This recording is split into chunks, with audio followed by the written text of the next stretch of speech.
नमस्कार दोस्तों, आपका स्वागत है पीआर देवांगन ऑनलाइन क्लासेस में। आज हम पढ़ने वाले हैं कुछ क्वेश्चन जो पहले संख्या पद्धति के हम देख चुके थे। अब उसी से रिलेटेड और बाकी क्वेश्चन आज हम देखने वाले हैं। और ये जो भी क्वेश्चन मैं आपको करा रहा हूँ दोस्तों, वो कहीं न कहीं सीजी व्यापम या सीजीपीएससी में प्रीवियस ईयर में आ चुका एग्जाम्पल है, इसीलिए इन क्वेश्चन को पढ़ना बहुत ज़रूरी है।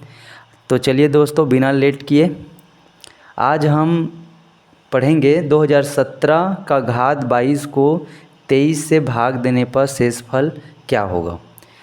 तो दोस्तों, इस प्रकार के क्वेश्चन को सॉल्व करने के लिए कई प्रकार का क्या है, नियम है। तो हम जो एक दो नियम है उसको ज़रूर पढ़ेंगे। जो पहला नियम हमारा ये कहता है कि अगर हम 2017 के घात 22 को 23 से भाग देते हैं तो क्या होगा। तो इस प्रकार ये कैसा है दोस्तों, अगर x का घात हमेशा y-1/y रहे तो इसका जो शेषफल होता है दोस्तों 1 आता है। और ये ठीक इसी रूप में है। इसको हम क्या लिख सकते हैं, 2017 का घात 23 - 1/23 लिख सकते हैं। इसलिए इसका शेषफल क्या होगा दोस्तों, 1 होगा। आई होप आपको समझ आ रहा होगा।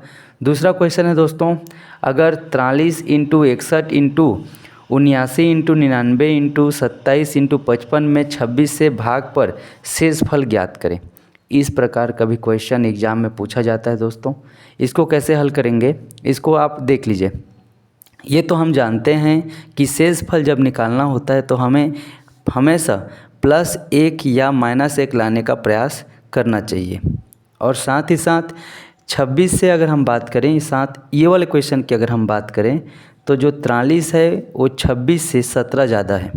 इसका मतलब 26 से कम 26 और 17 ऐड कर देने से 43 मिलता है। तो हमें ऐसा शेषफल को लेना है।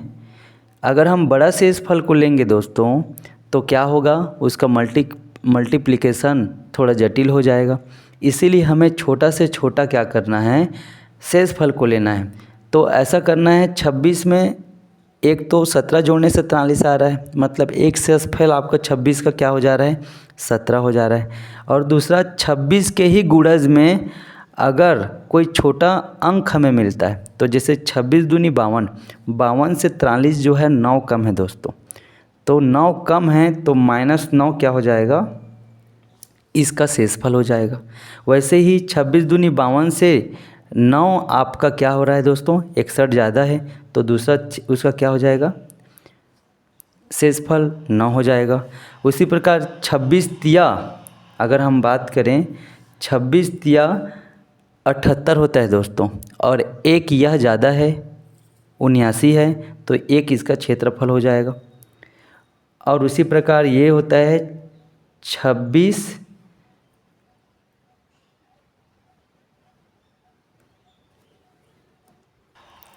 इस प्रकार से क्या करेंगे दोस्तों, 26 को जब हम क्या करेंगे 99 से भाग देंगे तो 26 चौक 104 होता है। और 104 से 99 जो है 5 कम है तो -5 कर लेंगे। और 26 एक कम 26 से एक ज़्यादा 27 होता है, तो एक शेषफल आ रहा है। और ये होता है 26 दूनी 52, 52 से ये 3 ज़्यादा है दोस्तों, इस प्रकार से। तो ये क्या हो जाएगा, 9 या 81, 81 हो जाएगा, 5 तिया 15 हो जाएगा, ये हो जाएगा 81, और ये होता है 5 तिया 15, और अपान में आपका 26 है ही है। इस प्रकार से इसको मल्टीप्लाई कर दीजिए, 15 एकम 15, हासिल आया आपका क्या 1, और 15 अट्ठे 15 चौक 60, 120, और 120 121 बटे 26। अगर हम इसको क्या करें, डिवाइड करते हैं तो क्या आ जाएगा दोस्तों, ये हो जाएगा 26 चौक 104, 26 चौक 104, और 104 में 121 घटा देंगे तो 175, और 175 की बात करें तो 26 छक्के 156, और 156 में कितना जोड़ देंगे, 14 जोड़ देंगे दोस्तों। 156 में कितना जोड़ देंगे, 19 जोड़ देंगे तो कितना आ जाएगा, 1215 आ जाएगा। 1200, ये तो इतना मल्टीप्लाई करने से कितना 19 कम आ रहा है दोस्तों, मतलब इसका 19/26 आ जाएगा आंसर। यही इसका क्या हो जाएगा, शेषफल हो जाएगा। कैसे कैसे किए, इसका क्या करेंगे, 9 या 81 हो जाएगा, और ये हो गया 5 या 15, ये माइनस और ये माइनस प्लस हो गया। अब जब मैं 15 को 81 से मल्टीप्लाई करूँगा तो 15 एकम 15 की 5 हासिला 1, और 15 अट्ठे 120 और 1 121/26। 26 को जब 121 से करूँगा तो 4 बढ़ जाएगा, तो कितना आ जाएगा 104। मतलब कैरी क्या 5 में कितना कैरी ऑन जाएगा, 17 जाएगा, तो 175 हो जाएगा। और 26 छक्का 156, और 156 में 19 ऐड करेंगे तो ये 1200 क्या हो जाएगा, 15 हो जाएगा। इस प्रकार से इसका शेषफल क्या आ जाएगा, कुछ नहीं है दोस्तों, बस कैलकुलेशन है। क्या है आपका, कैलकुलेशन है। ये क्या होता है, भागफल है, ये क्या हो जाएगा आपका शेषफल है। उसके बाद आता है आपका, किसी संख्या को 92 से भाग देने पर शेषफल 64 होता है। यदि उस संख्या को 23 से भाग दिया जाए तो शेषफल क्या होगा। ये कह रहा है कि हम 92 से किसी संख्या को भाग देते हैं, माना कि 92 से किसी संख्या को भाग देते हैं, वह संख्या 1 है, और एक बार में क्या होता है, वह चला जाता है, तो रिमाइंडर कितना बचता है, 64 बचता है। तो आप 1 से कैसे निकालेंगे, 1 से निकाल सकते हैं 92 × 1 + 64। तो दोस्तों 92 को 64 से ऐड करके 23 से भाग देने में कोई फ़ायदा नहीं है। कैसे, 23 जो है, 23 से 92 को भाग देने से 4 बार में चला ही जा रहा है, तो आखिर में ये तो चला ही जाएगा। तो हमारा मुकाबला या कहा जाए हमारा जो भाग है केवल 64 से ही जाना है, तो हम डायरेक्ट क्यों नहीं 64 को 23 से भाग देते। तो क्या आ जाएगा, 23 दूनी 46, और 46 क्या हो जाएगा, इसको मानेंगे 14, और 14 में से 6 गया 8, और ये है 5, 5 में से 4 गया 1, 18। इस प्रकार से दोस्तों क्या आ जाएगा, इसका शेषफल क्या आ जाएगा, 18 आ जाएगा। क्या आ जाएगा, 18 आ जाएगा। क्या आ जाएगा दोस्तों, 18 आ जाएगा। फिर नेक्स्ट क्वेश्चन देखते हैं, 2 × 2 × 2 प्लस 3 × 3 × 3 को घात जो है 17 है। यह विभाज्य है किससे किससे, पहला ऑप्शन में है 5 से, 25 से, 125 से, या उपयुक्त सभी से। तो 2 दूनी 4 दूनी 8, 8 ये हो गया, प्लस 3 × 9 = 27 ये हो गया, 27 हो गया, 27 के घात 17 हो गया। दूसरा स्टेप क्या है, 8 और 27 कितना हो जा रहा है दोस्तों, 35 हो जा रहा है, 35 का घात 17। अब ये 35 जो है वो तो 5 से चला जाएगा, तो अगर हम इसको ऐसे कर सकते हैं 35 × 35 × 35, और ये कितना हो जाएगा 1 2, और ये होता है आपका 15 हो जाएगा। देखो 15 16 17, 17 हो जाएगा। तो इसका 5, इसका 5, इसका 5, मतलब ये दोनों का 5 25 भी इससे चला जाएगा, और इन तीनों का 5 से 125 भी चला जाएगा, मतलब उपयुक्त सभी आपका क्या होगा, आंसर होगा। उसके बाद दोस्तों 5वां नंबर का क्वेश्चन ये कहता है कि 6 के घात 256 को 4 के घात 256, इन दोनों को जब घटा देते हैं तो इकाई का अंक क्या होगा। बहुत बार एग्जाम में इस प्रकार का क्वेश्चन पूछा जाता है दोस्तों। इसमें हमें सबसे पहले क्या करना है कि 256 जो है इसका घात को क्या करना है, हमें कम करना है। कम कैसे करते हैं, जब हम इसको क्या करते हैं 4 के शेषफल के रूप को ही 6 के घात के छोटे रूप में देखा जाता है। इसका मतलब क्या है, 256 में हम पहले 1 घटा देंगे तो कितना आ गया 255, 255 को 4 से भाग देंगे तो क्या आ जाएगा 3 शेषफल आ जाएगा। अब 3 शेषफल में एक जो हम माइनस किए थे पहले वाला उसको ऐड कर देंगे, इस प्रकार 4 आ जाएगा। तो 6 का घात 4 को 4 के घात 4 जो है इसका आपस में मल्टीप्लाई करेंगे, तो मल्टीप्लाई 6 का आप 6 से कितने बार भी मल्टीप्लाई करो आपको 6 ही आएगा। क्या आएगा दोस्तों, 6 ही आएगा। और जो 4 है उसको हम अगर मल्टीप्लाई करेंगे 4 बार तो क्या आ जाएगा, 1 बार 4 चौक 16, 16 के में क्या है अंत में इकाई स्थान पर 6 है, फिर 6 को बात 4 से मल्टीप्लाई करूँगा तो 6 चौक 24, 4 आ गया, 4 को फिर से 4 से करूँगा तो 6 आएगा। इस प्रकार इसका आंसर क्या आ जाएगा दोस्तों? 0 आ जाएगा। कितना आ जाएगा दोस्तों? 0 आ जाएगा। इसके जो लास्ट यूनिट प्लेस है इकाई स्थान पर 0 आएगा। एक बार फिर चेक कर लेंगे, 6 को कितने बार भी मल्टीप्लाई करें 6 ही आएगा। और 4 चौक 16, 6 चौक 24 और 4 चौक 16। हाँ दोस्तों, इसका शेषफल क्या आ जाएगा दोस्तों? इसका शेषफल 0 ही आएगा। उसके बाद हमारा 6वां नंबर का क्वेश्चन है कि संख्या 6n² + 6n को, जहाँ n एक प्राकृत संख्या है, n प्राकृत संख्या का क्या मतलब है दोस्तों कि n = हम 1 2 3 ... कोई भी संख्या रख देते हैं। जब इसमें हम 1 रखेंगे तो क्या आ जाएगा इसके स्थान पर? तो 6 एक स्क्वायर प्लस क्या आ जाएगा आपका 6 × 1 = क्या आ जाएगा 12। 6 + 6 क्या आ जाएगा 12। जब हम 2 रखेंगे तो 2 रख दीजिए प्लस यहाँ पर 6 × 2 कितना आ जाएगा? 2 दूनी 4 छक्के 24 और 24 और ये होता है 6 दूनी 12, तो कितना हो जाएगा 36। अब यहाँ पर कुछ संख्या दिया हुआ है, 18 से ये विभाजित हो जाएगा क्योंकि 2 रखने से 36 आ रहा है। 12 से भी विभाजित हो जाएगा, 6 से भी हो जाएगा। और एक ऑप्शन है आपका 6 तथा 12 से, ये वाला ऑप्शन हो जाएगा दोस्तों, क्योंकि 12 और 36, 6 और 12 दोनों से क्या होता है? विभाजित होता है। उसके बाद 7वें नंबर का क्वेश्चन में देखते हैं। ये वाला क्वेश्चन भी हर एक एग्ज़ाम की दृष्टि से बहुत इम्पोर्टेंट है और एग्ज़ाम में आजकल इसी पैटर्न से ही क्वेश्चन पूछा जा रहा है। तो हमारे पास एक क्वेश्चन है कि 4 क्रमागत अभाज्य संख्याएं जो आरोही क्रम में हैं, उनमें पहली 3 का गुणनफल 385 है और अंतिम 3 का गुणनफल 101 है। अतः इनमें सबसे बड़ी अभाज्य संख्या होगी। तो इसको कैसे निकालेंगे? यहाँ पर लेकिन एक हिंट दिया है कि चारों अभाज्य संख्याएं होंगी। अभाज्य संख्याएं मतलब कि जो एक और क्या बोलते हैं, जो एक और स्वयं से बच जाए, जो एक और स्वयं से ही भाग जाए, बाकी किसी भी संख्या से ना जाए, तो उसको हम क्या कहते हैं? अभाज्य संख्या कहते हैं। और वो भी कैसी अभाज्य संख्या? क्रमागत। मान लो जैसे कि 2 अभाज्य संख्या है, उसके बाद 3 भी अभाज्य संख्या है, उसके बाद 5 अभाज्य संख्या है, उसके बाद 7 अभाज्य संख्या है, तो 2 3 5 7 क्रमागत ही आएंगे। और हो सकता है 2 3 5 का मैं मल्टीप्लाई करूं तो 385 आ जाए। हो सकता है क्या ऐसा? नहीं हो सकता, हमें नहीं पता, लेकिन जो भी संख्या है वो क्रमागत ही होगा। इसीलिए हम क्या करेंगे? 385 को हम क्या करेंगे? लघुत्तम समापवर्तक निकालेंगे। उसका क्या निकालेंगे?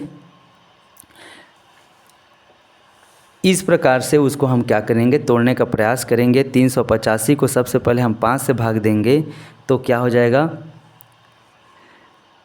77 बार में जाएगा। कैसे जाएगा? 5 7 35 और 35 से 35 3 38, मतलब 3 कैरी ऑन जाएगा तो ये 35 हो जाएगा, तो 5 7 35 हो जाएगा। फिर क्या है? 7 11 77, इस प्रकार से ये पूरा चला जा रहा है। फिर उसके बाद दूसरी संख्या है, अंतिम 3 का गुणनफल 1001 है। अब हमें नहीं पता 1001 का क्या है, अभाज्य संख्या कौन कौन सा है, तो इसको भी क्या करते हैं? ऐसे ही तोड़ लेते हैं। सबसे पहले 7 से भाग देंगे तो 7 1 कम 7 3 गया, 7 चौक 28 2 गया, तो 2 और 1 21 हो गया, तो 7 या 21 हो गया। फिर 143 जो है किसी से नहीं जाएगा, 11 से जाएगा, तो 11 13 143, तो 13 बार में गया, तो 13 और 13 जो है एक बार में जाएगा। इस प्रकार से हमें वह संख्या मिल गया। अब ये जो संख्या है दोस्तों, आप इसको जब ध्यान से देखोगे तो 5 7 11 ये ठीक क्रमागत अभाज्य संख्याएं हैं। तो हमें इसके बाद की, अगर यहाँ पर दिया गया है कि 4 क्रमागत अभाज्य संख्याएं जो कि आरोही क्रम में है, बढ़ते क्रम में हैं, तो हमें ये निकालने का ज़रूरत नहीं था, क्योंकि हमें ये पता चल ही जा रहा है कि 5 7 11 के बाद अगला जो अभाज्य संख्या है वो 13 ही होगा। खैर, इस प्रकार से भी निकाल लेने से कोई नुकसान नहीं है। अब ये इनमें से 5 7 11 और 13, इन चारों अभाज्य जो संख्याएं हैं, इनमें सबसे बड़ी संख्या कौन सा है दोस्तों? ये वाला। ये क्या हो जाएगा? हमारा आंसर हो जाएगा। इस प्रकार से आपको क्या करना है? निकालना है। उसके बाद 8वां दोस्तों, 8वें नंबर का क्वेश्चन कहता है कि अगर 63 का घात 81 है और ये मल्टीप्लाई है 27 के घात 34 से, और ये प्लस से जुड़ा हुआ है 25 के घात 83 से। तो इसका इकाई का अंग हमें क्या करना पड़ेगा, ज्ञात करना है। कैसे ज्ञात करेंगे, तो जैसे कि हमने इससे पहले वाले क्वेश्चन में देखे कि घात को हमें क्या करना है, छोटा करना है। और छोटा कैसे करते हैं, 4 से डिवाइड करके। तो 81 को 4 से डिवाइड करूँगा तो 20 बार में 80 आ जा रहा है, और 80 से एक 81 बड़ा है, इसका मतलब एक इसका क्या होगा, शेषफल होगा। तो 63 के घात 1 इसका शेषफल होगा। उसके बाद 27 के घात 34, तो जब 34 को 4 से भाग दूंगा तो 8 बार में 32 होगा। दो ये क्या है, बड़ा है, 2 क्या है, 2 ये ज़्यादा है, तो ये हो जाएगा 27 के घात 2, और ये प्लस है। 83 दिया गया है दोस्तों, 20 बार में 80 तक चला जाएगा। 3 ये क्या है, बड़ा है, यानी 3 जो है 25 का घात 3 क्या होगा, उसका शेषफल होगा। अब हम ये जानते हैं इसके इकाई स्थान पर क्या आ जाएगा, 3 ही आएगा। इसके इकाई स्थान पर क्या आएगा, ये 49 है, यानी 9 आएगा। 9 आएगा ना, 7 सत्ते 49, प्लस ये हो जाएगा 5 का कितना बार भी मल्टीप्लाई करो वो क्या होता है, 5 ही इकाई स्थान पर आता है। तो ये 5 हो गया। 9 तिया 27, 27 और 5 32। अगर मैं जोड़ता हूँ तो 32, मतलब ये वाला हमें देखना है। बाकी स्थान पर कौन सा संख्या है उससे हमें लेना देना नहीं है। इकाई स्थान पर बस क्या आ रहा है, उन्हीं लोगों को पहले बार में क्या हो जाता है, एडिशन हो जाता है। तो 7 5 12, मतलब 2 वाली आपका क्या हो जाएगा, इकाई स्थान पर 2 आएगा। और एक ऐसा संख्या है दोस्तों, अगर किसी भी अंक के पीछे में यानी इकाई स्थान पर 0 1 5 और 6 रहे, इसका आप कितना बार भी मल्टीप्लिकेशन करो, 0 1 5 6, यानी वह खुद संख्या ही आएगा। उसके बाद 9वें नंबर का क्वेश्चन है दोस्तों, 2 को 2 से 50 बार गुणा किया जाता है, गुणा करने पर प्राप्त हुई संख्या में इकाई के स्थान पर आने वाला अंक है। क्या है अंक दोस्तों, 2 को 2 से 50 बार क्या किया जा रहा है, मल्टीप्लाई किया जा रहा है। बस इसको पहले हमें क्या करना है, एक रूप देना है, 2 का घात 50 बार ऐसे लिख लेना है। अब चूँकि घात बड़ा है, इसका मल्टीप्लिकेशन क्या होगा, थोड़ा कठिन होगा, इसीलिए हम घात को क्या करेंगे, छोटे रूपों में तोड़ लेंगे। कैसे तोड़ेंगे, 50 को 4 से डिवाइड करूँगा तो 4 बारम 48, मतलब 2 जो है ये ज़्यादा है या बड़ा है, 2 ज़्यादा है।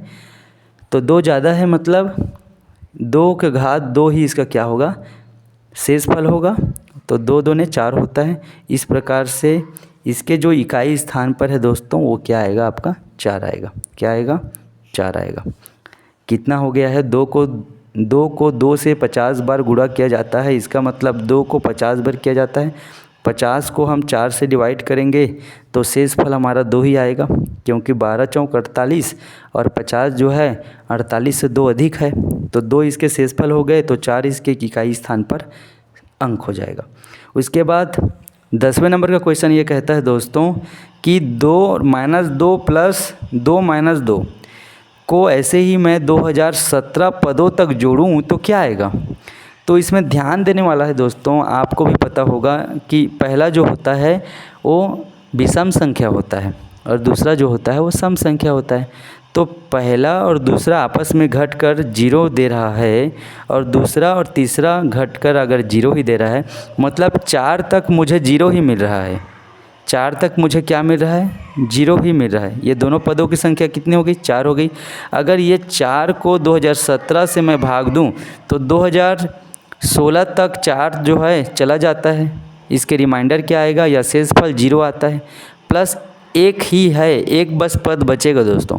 इसका मतलब 2016 तक के पदों में केवल 0 आएगा, ये आपस में घट के केवल एक पद बचेगा जो कि 2 होगा दोस्तों, क्योंकि 2017 जो है वो ऑड पद है, और ऑड में आपका प्लस ही है, क्योंकि ये 1 ले लो और ये 2 ले लो और ये 3 ले लो और इसको अगर 4 मान लो तो क्या हो जाएगा दोस्तों, ऑड स्थान पर प्लस ही है और इवन स्थान पर माइनस ही है। चूँकि 17 क्या है आपका ऑड है, इसी वजह से हम क्या लेंगे, प्लस आंसर लेंगे, और क्या आ जाएगा दोस्तों, इसका आंसर 1 आ जाएगा। सॉरी क्या आ जाएगा, 2 आ जाएगा। दो आ जाएगा। 2016 प्लस 2000 क्या आ जाएगा? 2016 प्लस 1/4 है ये। और इस प्रकार से इसका आंसर क्या आ जाएगा? एक बार फिर से देख लीजिए दोस्तों, 2 - 2 प्लस 2 -2 2017 के पदों तक अगर इसको हम ऐड करेंगे तो 2016 तक ये क्या हो जाएगा? जुड़ के घट के 0 हो जाएगा। तो 2017 पद, चूँकि ये क्या है, ऑड नंबर है 2017 और ऑड स्थान पर पॉजिटिव 2 है, सकारात्मक 2 है, तो हम क्या करेंगे? पॉजिटिव 2 को उसका आंसर के रूप में लेंगे। आई होप दोस्तों आपको समझ में आया हो। धन्यवाद।